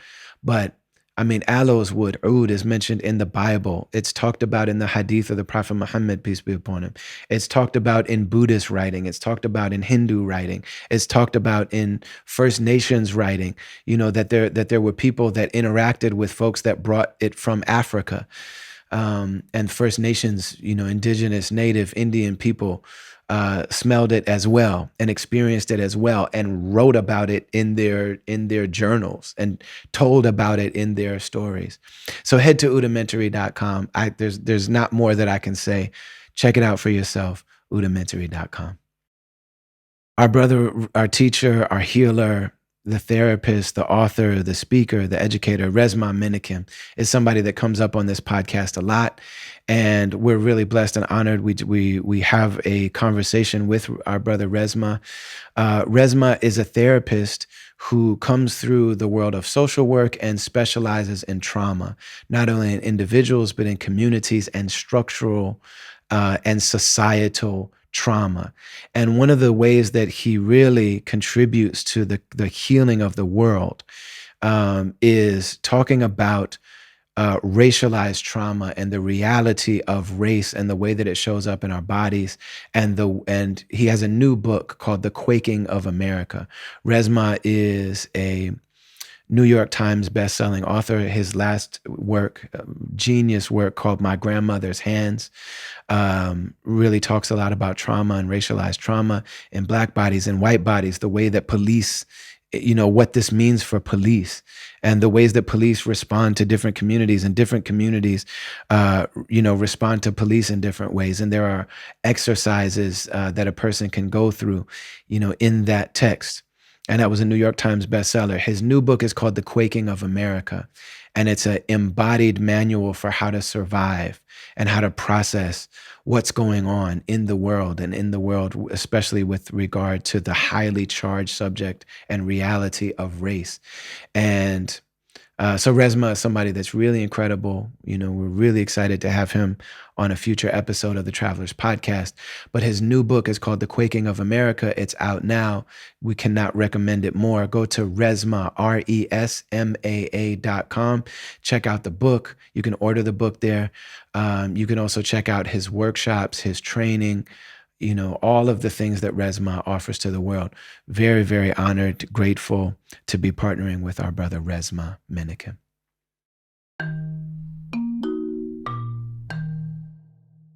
I think I'm at least one of the biggest Atmosphere fans in the world. You know what I'm saying? Your wife can have number one if she wants. I've resigned myself. It's only taken You about... definitely like Atmosphere more than she does. That's what's up. My favorite Atmosphere album is You Can't Imagine How Much Fun We're Having. And it's the best one. It's very difficult, because there's so many records that are so, but that to me, like witnessing you, I toured with you during that time in your life. That to me is like, when I look at those years, that's when your life was changing. That's when and I remember from knowing you, I hope I'm not saying too much because I won't be specifics, but you sat a number of us down in your life and made us know that like, I am making different choices going forward in certain things in my life. And that was very powerful. And I remember the level of like vulnerability that you had with so many of us, man. That was a really amazing thing to witness in a person. And two of the songs that you wrote on that record are like, I think God sent you here to write those songs. Which two? Pour Me Another. Because you're on the, like, you know what I mean? You're transitioning out of that relationship with substances. It has not been the same since then. And then also Say Hey There. So, I mean, so the dysfunctional relationship song and the dysfunctional relationship with substances song, the self-medicating song, in my mind, those are, and you've written a lot of amazing music about those subjects. Like you've written more than anybody else about, it would be like if Chuck D had an ultimate, like this is the best Black Power song that Chuck D has ever written. You know what I'm saying? But those two songs for me really encapsulate what it is when a person gets to that place where where those things are starting to be in the rear view. You know what I mean? And I just wonder about that change, because it feels like a marked change from that period of life until, you've jokingly called it dad rap and things like that, but like healthy slug, healing slug there's a period there that I think is really important. How do you see, again, am I projecting that, or do you see it a similar way? I mean, I'm sure that what you see is yours, and so I can't take anything away from it. And it's not that, I mean, it makes sense, it resonates, and I relate to it. From my side, what was happening was and you may have heard me say this before, but I felt like you write your future. What you write about is going to be a ceiling to what you live about. And what you live about is going to be a ceiling to what you write about. And you've got to continue to try to break both those ceilings. So at the same time, preferably, if you ask me, but I'm, I don't run a label or nothing. I mean that. And so what I saw was, well, if I keep writing about this kind of lifestyle, how am I supposed to get out of it? How am I supposed to have anybody see me and see me as somebody different as I'm trying to get out of it? You know, I looked at some of my favorite rappers from the 90s, and they rapped about selling crack for 25 years. And I'm like, how could anybody sell crack for 25 years? Like, you're either going to go to jail or get shot or maybe get a promotion, but you're still rapping about being on the corner selling crack for 25 years. I don't want to do that.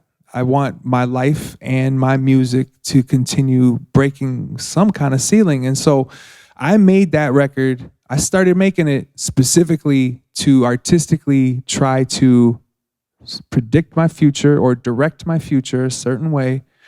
And then at the same time, I developed alopecia. I was gonna ask about that, And I wasn't sure how to do it, but I'm glad. All my hair started falling out. Yes, man, that's and real. That was the best thing that could have happened to me at that time, because what it did was, whatever weird little crutch I was using of being one of the indie rap sex symbols. You're fine as hell. There's just nothing you can do about it. There's nothing you can do about it. Whatever I was doing to cover up my own insecurities about my relationship to my talent, which is really what it is. I was worried that maybe I'm not as talented as everybody wants to pretend I am. My God, I never considered that. And so when that happened, it forced me to go, okay, I guess I have to like really try to write some songs so that I can keep this job, or I got to be out. You know what I'm saying? Like, cause who's gonna buy me Jägermeister with patchy hair and missing eyebrows and shit? You know what's hilarious is there is an interview, and that this woman is still out there in the world, but there's an interview from that period where you kind of had a mohawk and people thought it was intentional. And I know how bad you felt in that moment, like at that time. And this young lady is interviewing you, and she is still completely like gushing over you. And if you watch it, you can see you trying to like skate around it and like bring it back to music, and like, but she still is just like, oh my God, Sean is here, Slug is here. For me, having that happen forced me to try to reconcile with just my talent and no longer try to use this crutch of being some kind of like ladies man. And I wanted to just write songs. And so I was already working on You Can't Imagine for those other reasons. I wanted to break my ceiling. And then in the process of working the album, like the album was done and in the can, and then I got alopecia. And then I was just like, and I have to go on tour. And so I shaved the head. I got a mohawk first, then I shaved the head. I went out on tour. I worked hard. I rapped hard every night. I started a live band because I was like, what else can I do here to really make this moment for real, so that I know that this is not based in anything but my drive, my desire, and just work, talent, whatever.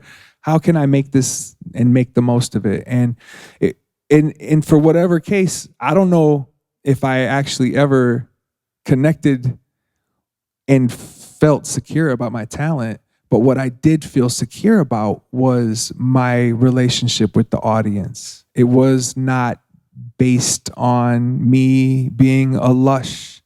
It wasn't necessary for me to pretend to like you and want to go home with you. I didn't have to pretend any of this stuff that I had built and thought I had to be. I didn't have to be none of that. Now I could just try to rap my ass off. And I got home from that tour and I was just like, okay, now what? And I turned to Ant. It was like, we're going to make an album full of nothing but stories. And they're not even going to be my stories this time. I'm going to write a bunch of fiction and do my best to see what I can pull from that, because that was a continuation of me going, how do I shed this insecurity that I have, that the only reason people let me show up and rap is for things outside of my talent, you know? And, you know, I'm not ever going to be the guy that's like, and it worked, and I made this amazing record, because that's not how I do. That's not how I see it. But what I am going to say is it continued to secure the trust that I had in my connection with my audience, you know, because they were there for it. They were like, oh, you want to do this dumb shit now? All right, let's see. You know, it was like, no, okay, let me try this. And people continue to let me try to do different things, you know. It's funny though, because I can't tell if anybody can tell that we're doing different things. You know, the joke I just told Ant was this record we're working on right now. I think I'm gonna call it, I promise you the next time we make this record, it'll actually be good. Those start as jokes, and then suddenly there's Then they end up talks as at the albums, office like- about, all right, they're actually naming it that. We only have a few minutes left. I want to make sure that we get one more in from you guys before we have to wrap up and open doors. Yeah. Great. I had a question. Is it okay if I direct this at you, Ali? Yes. All right. So a little while ago, you posted a pic of a trip that you took to Turkey. I live in Turkey. Oh, you do? I didn't realize that. So I was really struck by these beautiful images you were posting of these tiled mosques. And a question I had for you that I've been curious about, I've been wanting to ask you since I saw this, is if you feel a different connection between with God in the mosque that's been there for 500 years, or in the States where the oldest mosque is less than 100 years old. That's a great question. He asked about these historic, beautiful mosques in Turkey. My family and I moved to Turkey about a year and a half ago. You know, that's a beautiful, beautiful question. I do really feel a connection there. I do feel something very powerful there. It's interesting because as you're talking, I'm thinking about Rumi, the greatest, one of the greatest poets who ever lived. And he had this experience where he was known for teaching Islam. He taught Sharia law. That's what he did. He's known as a great love poet.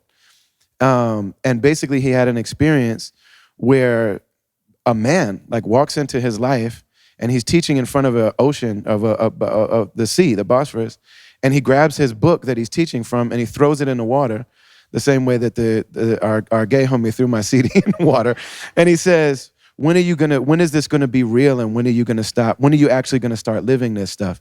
And then the rest of Rumi's work that he's known for is the fact that the love between him and this person actually made him real.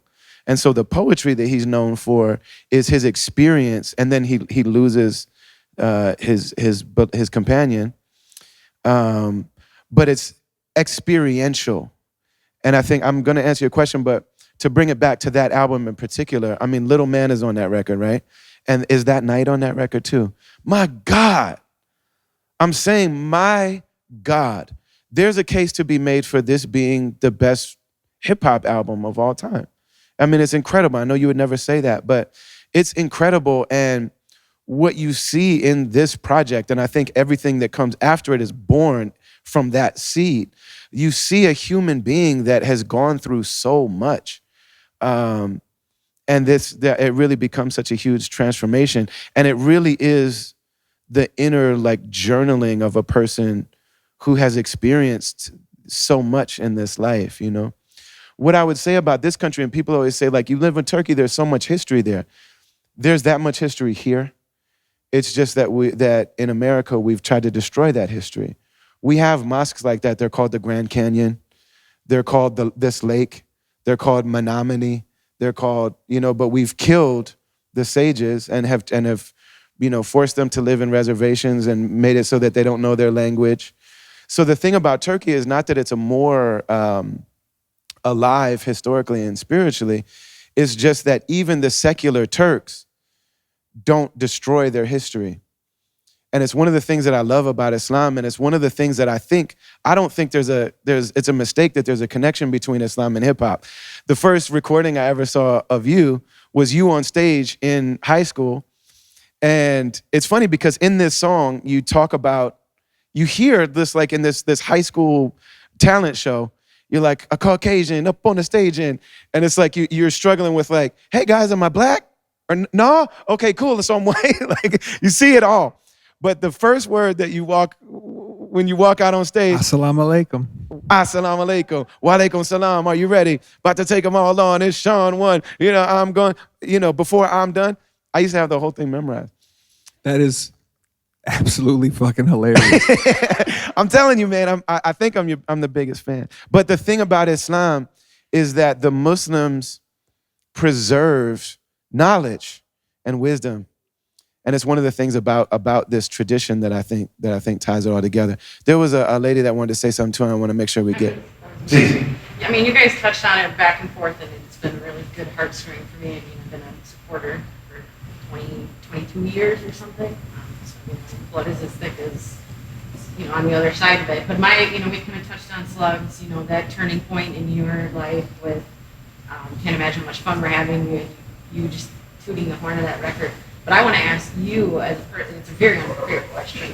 Yeah. But, watching from your very beginnings, rites of passage all the way to all the way to you, Ali, where, rites of passage to where you are now. I mean, if you had to put a finger down, on your personal journey, your personal growth for yourself, could you pick one specific record that spoke to you on your personal journey that puts you in the next? Well, for me, Shadows on the Sun is where it all changed. Because, when I made Rites of Passage, which is a demo tape, it's not a studio album. I recorded it in Houston in a hotel room. And I'm rapping like Common. I'm trying to rap like Common, Talib, Yasin, Black Thought. I'm trying to rap like the last batch of guys that I still sounded like. And, and really, I'm not exaggerating. I would say this whether we were in this setting or not. But really meeting, knowing, being accepted by, being encouraged by, being validated by, and being taught by Sean and Ant. I think the main thing that I got from you guys immediately was like, we will not live inside whatever little conception we have of what it means to be hip hop artists. We're musicians, and we have to write and produce and create songs, albums, shows, experiences that are in the line of and in the inheritance of Public Enemy, yes, but I mean Gil Scott-Heron and Metallica, and you know what I'm saying. I'm not naming the right, but like we have to be in the line of Stevie Wonder. We have to be in the line of Sly and the Family Stone. We have to be in the line of Parliament. We have to be in the line of Bob Dylan. We have to be in the line, like we're in the bigger world of music, and this is something that Chuck D was doing as well. This is something that Run DMC was doing as well. This is something that so many of the people that we love are doing. But for me, that is my first real record, but that's the turning point where following their example and their lead and being able to sit in the basement and just watch them create when I still was very much a 1-2, ha, and you don't stop. I'm crushing MCs and I'm killing them all and I'm shooting, you know what I'm saying? And I slap rappers and take the mic and I embarrass them in front of their friends. Like that's who I was when I met you. And I remember when I first, like there was talk about like, am I just gonna learn from this group of people or will I be part of it? That was one of the things that you said to me is like, if you can, you're a great MC, but we've known a lot of great MCs and they usually end up mad at us because being a great MC is not enough to put you in the hearts of people in a way that gives you a career. And what he said to me is like, if you can learn to tell your story in the music, then people will love you, and whether or not you're successful has nothing to do with me. You know what I'm saying? That's something that was said, and so that was that moment. I wish we could go on and on and on. We have to open the doors, and we have to let the people in. I know. One of the things I say when I'm just reflecting on that night, the song That Night, I won't go into it, the details of it, but there was a tragedy at one of Sean's shows. And it was a young lady that came to a show and wanted to meet. Forgive me, I know it's one of the very most difficult moments of your life. And it was a difficult moment for the community as well. That came to a show and there was a horrible tragedy. And what a lot of people don't know, and this is just one of many stories, what a lot of people don't know is that after that happened, we went back to New Mexico, but we didn't go to Albuquerque where that club was. But you developed a relationship with her mother and with her friends and with her community. And he kept going back there until there was a law passed, until there was a community built around that experience. And there's a law that exists on the books in New Mexico called Marissa's Law that's based on that night, that's based on that song. That now there are things in place that make sure that there are certain background checks for people that work with youth and that work in clubs. And one of the things that always strikes me is that everybody that knows you, many of us that know you have stories like that, where that was never broadcast. There was never a documentary about what you did there. You know what I mean? But forgive me for ending this way. I'm sorry. This is something I do. But, you know, when Prince passed, we start hearing all of these stories and about the impact that he's had on people's lives. And, you know, I think that whether you want to be seen as a leader or not, the reality is that so many of us, whether it's people that listen to the music, that have been given so much by how much you shared of your highs and lows and joys and woes and your pain and everything along the way. Not only, though so many of us have been touched as listeners, and I'm one of them, but then also just the people that you've touched along the way, I think make you one of those great figures. And I think that I know very well that you chose to not make that leap into letting other people control your narrative. And we're gonna have a private one of these tomorrow morning that'll also be on the podcast. And we'll talk about that more tomorrow. But just for everything that you've given us and for everything that you've given me, words could never describe it, but thank you. Thank you. Thank you. Thank you. Y'all make sure you have fun tonight. You're the ambassadors for the audience when they come in here. You're the ones that, not everybody, you know, got to see what happened in here. You're the ones that convey that for the audience that come in here tonight. So thank you so much for being here. And, you know, please enjoy yourself. Please be present tonight. Please spread and share the love in here tonight. We're eternally grateful to you all. Thank you very much. And one more time, give it up for my man Slug.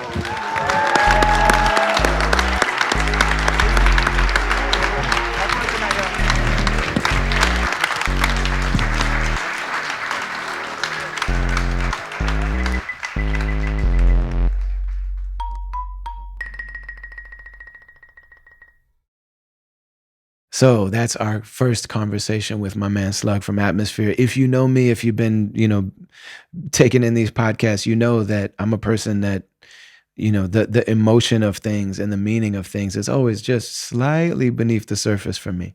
So I ended a bit heavy there, you know.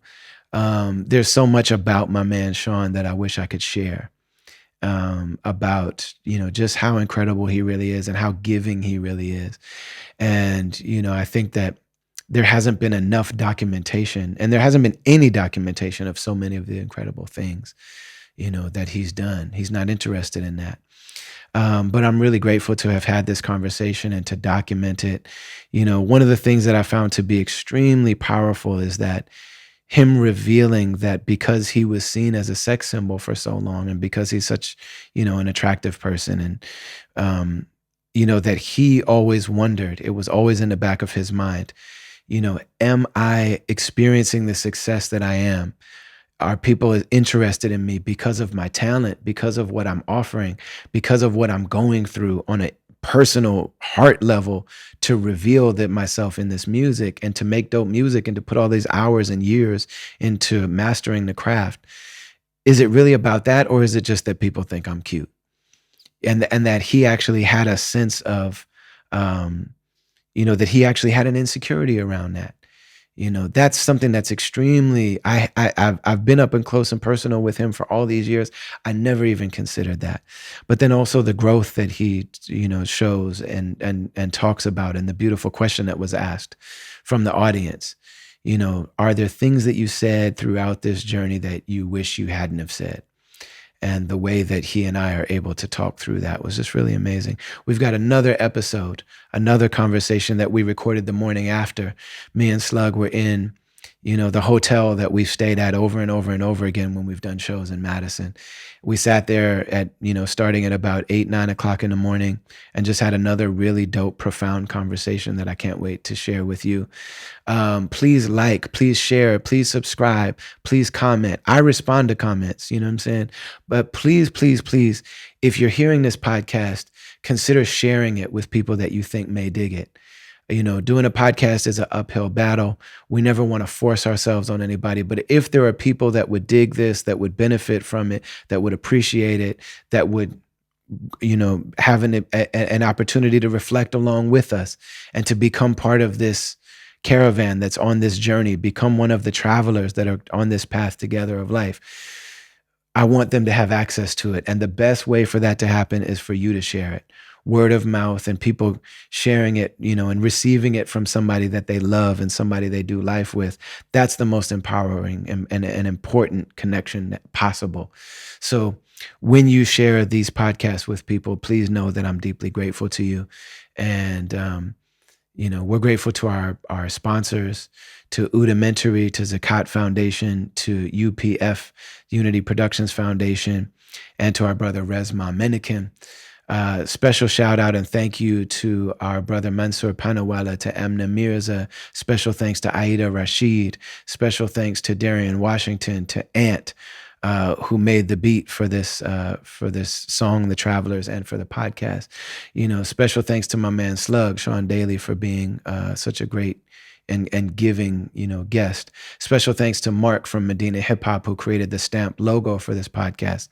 And if I didn't mention him already, DJ Last Word. The Travelers Podcast is produced by Brendan BK1 Kelly and is a production of Travelers Media. Thank you so much. We'll see you next week. Assalamu alaikum wa rahmatullahi wa barakatuh.